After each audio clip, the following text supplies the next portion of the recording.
बिस्मिल्लाहिर्रहमानिर्रहीम। अस्सलाम वालेकुम। मैं हूं बुशरा सिद्दीकी।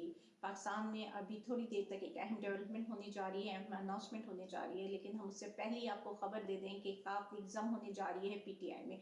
हमारे ज़राए ने हमें कंफर्म किया है कि काफ लीग जम होने जा रही है पीटीआई में। अब देखते हैं कि पीटीआई का अगला लाहे अमल क्या होगा और पाकिस्तान की सियासत पर इसका क्या असरअंदाज होगा।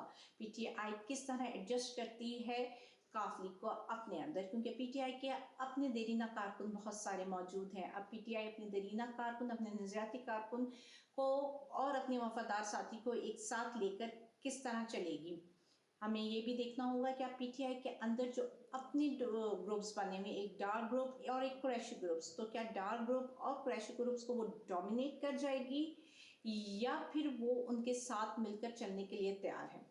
यहाँ पे एक और बात मैं आपको बताती चलूँ कि कुरैशी ग्रुप के ऊपर खतरे की घंटी बज सकती है, क्योंकि कुरैशी ग्रुप काफ़ी अर्से से बहुत बैकफुट और सेफ फुट पे खेलता रहा है। बाकी पीटीएम का अगला लाहे अमल क्या होगा, क्योंकि पहले लोगों की सियासत होती थी अपनी, लेकिन अब लोगों की सियासत डिपेंड करती है इमरान खान की सियासत में। इमरान खान ने दिया पहला सरप्राइज अदम एतमाद लाकर, दूसरा सरप्राइज दिया असेंबलियाँ तहलील कर कर, और आज उसका तीसरा सरप्राइज हो गया कि काफ लीग को पीटीआई में जम करके।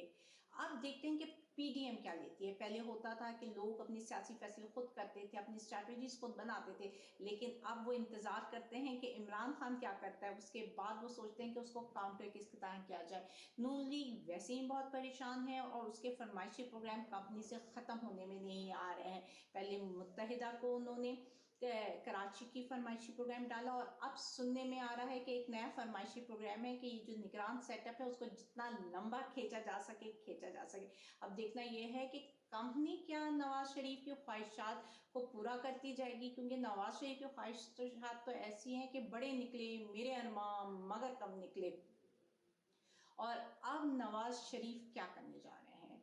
काफ लीग को जम कर दिया गया है पीटीआई में, तो क्या बाकी शुजात ग्रुप को वो जम करेंगे नून में। आने वाले सियासी खेल बड़ा मजे का होगा, बड़ा दिलचस्प मराहिल में दाखिल हो रहा है और यह हफ्ता है बहुत दिलचस्प, क्योंकि जो भी फैसले होने इस हफ्ते हो जाएंगे। पाकिस्तान का सियासी मैदान कैसे सजेगा, इस हफ्ते सारे सरप्राइजेस क्लियर हो जाएंगे और इमरान खान रुकेगा नहीं सरप्राइज देने में। वो उस वक्त सरप्राइज देता रहेगा जब तक जीत उसके करीब नहीं पहुंच जाती, और हमें इंतजार करना होगा इमरान खान के इस सरप्राइज के बाद अगले सरप्राइज का।